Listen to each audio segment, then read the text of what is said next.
Alrighty, today we're dealing with a 18 volt snap-on, very common, pretty expensive battery for buying it new. So what we're doing today is we're going to rebuild this bad boy. Seen a lot of videos on YouTube, people trying to rebuild stuff and epically failing.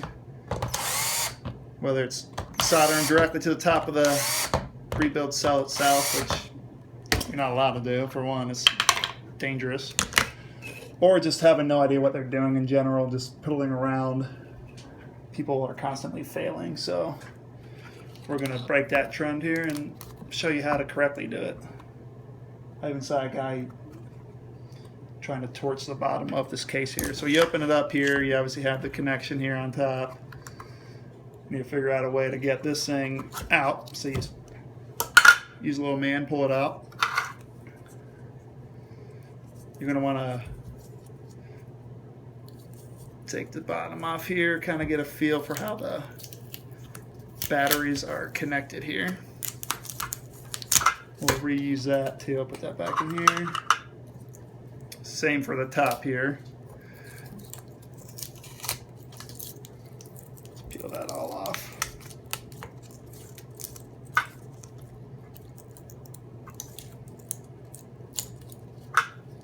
Comes off pretty easily.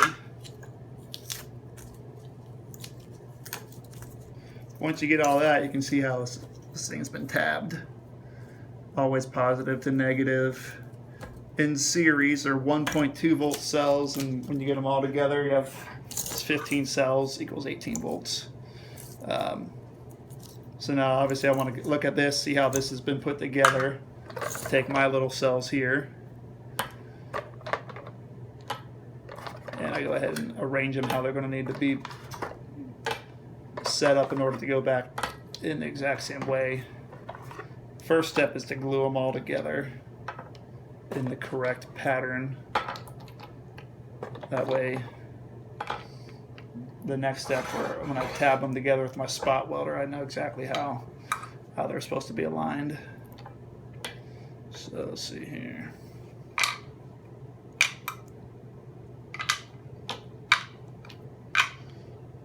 So for example, I put 5 on here like this, take my hot glue gun, and I just glue them together.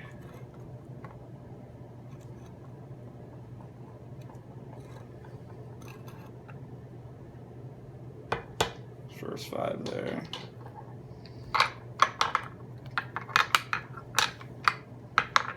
It's kind of like building a little puzzle. I have the template here. Just making sure I stick to it.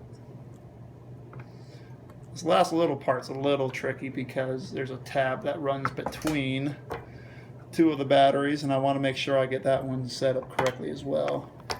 So again, you can see I'm kind of mimicking what I have here. It might be hard to see that, but. And then for this last one,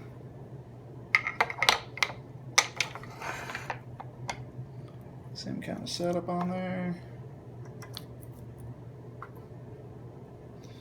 And put that there. I'm going to leave these 2 aside for that, to place that tab between the 2.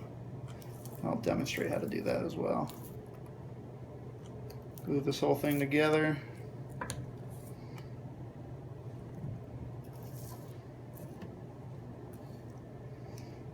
It's easy when you have all the right tools.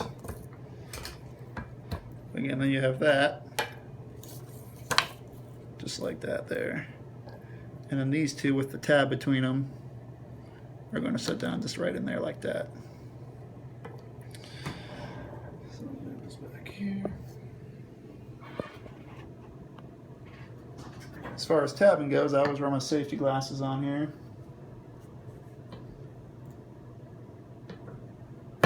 Set that aside there. Here's the tab I've made. It's kind of long and I have tape on it, so that as it runs between these 2 batteries, if it ever heats up, it won't melt the protective shrink around the battery. Put that on there, and then place that in to complete this here, just like that. And now I'm ready for tabbing on here.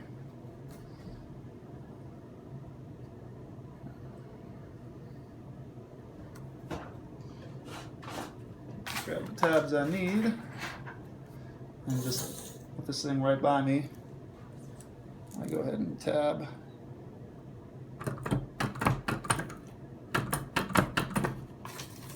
And I'll continue to do that the whole way. Again, having the spot welder makes it easy. Like I said, I've seen people trying to solder directly to the top here, which you might be able to do it, but it's really not safe. And so if that's ever someone's advice to you, definitely don't follow that advice. That's poor advice. Anyway, I would tab all the way. I'd do top and bottom. For demonstrational purposes, I have one that's already complete here. So my next step would be to disassemble the connection on top.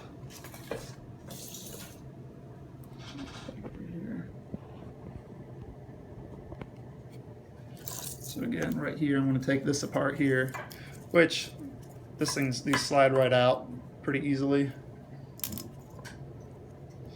I'm going to try to avoid shorting them at all costs. Just pop right off.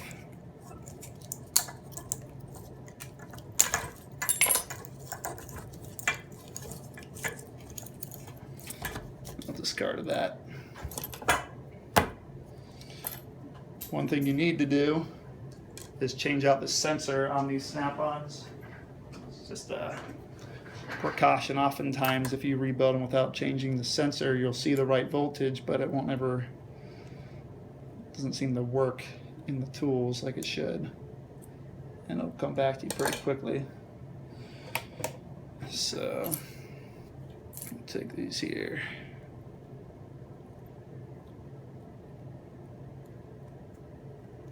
Get those all orchestrated correctly.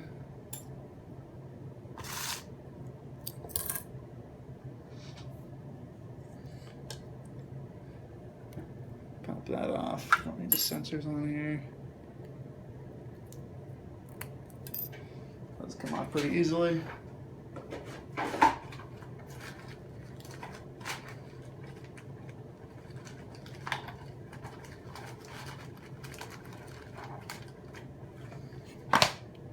Now let's grab a new sensor here. Put a little flux on there. Using my soldering iron. Heat that solder up. Give it a little more to speed the process up here a little bit.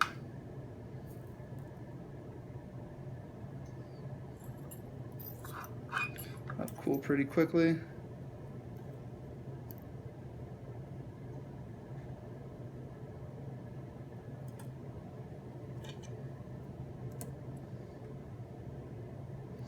It's obviously going to get really hot, so just be careful. So there's that. Put this back on there how it's supposed to go. I recommend taking pictures of everything you're doing. That way you know exactly where it goes, or you can just track it in the video, but you have the negative over here with the sensor connected to the sensor tab here, and then this is your positive. Next step will be to top the tape and bottom. To tape the top and bottom.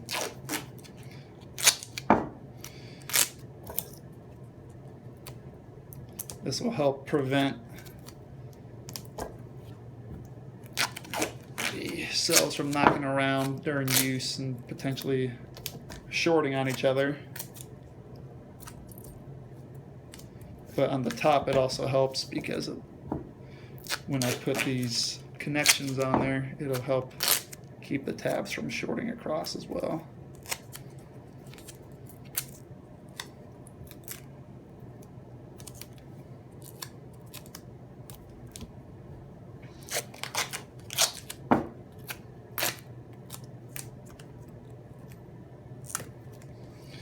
One more piece of tape should do it here.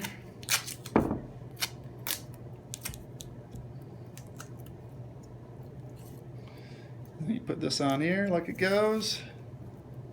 Again, a little flux on there to help with the soldering. And I was talking about soldering earlier. You can solder to the top of these tabs, but you really can't solder. Directly to the battery. Soldering to the tabs is fine. And then get the negative over here. It's really quick and painless. Again, make sure you're wearing your safety goggles on these. You'll see that's a nice strong connection there. Grab my voltmeter here. This is a final test.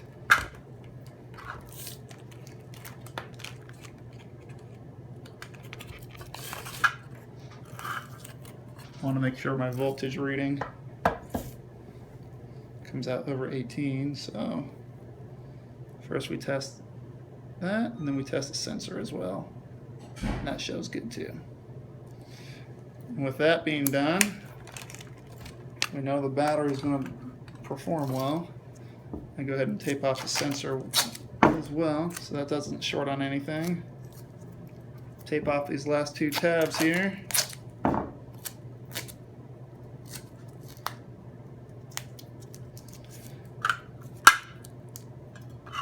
We have the padding in there, so that's right on top there perfectly. Close it back in here.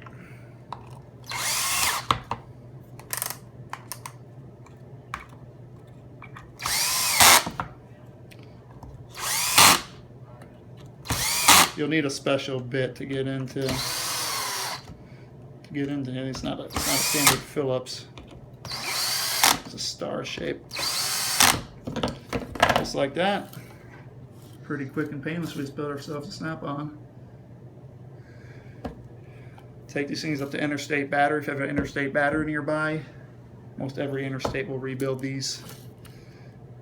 If you have more than 2 or 3, oftentimes they'll give you $5 off, but typically they run you about $49.95, which is a lot better than paying full retail for a new one, and they do come with a 1-year warranty. So like I said, if you have an Interstate nearby, give them a call, see if they do it, and if they do, you're saving yourself a lot of money, a lot of heartache, and definitely don't try it at home unless you have the correct tools. But if you need anything else, you know where to look. Interstate Battery, every battery for every need.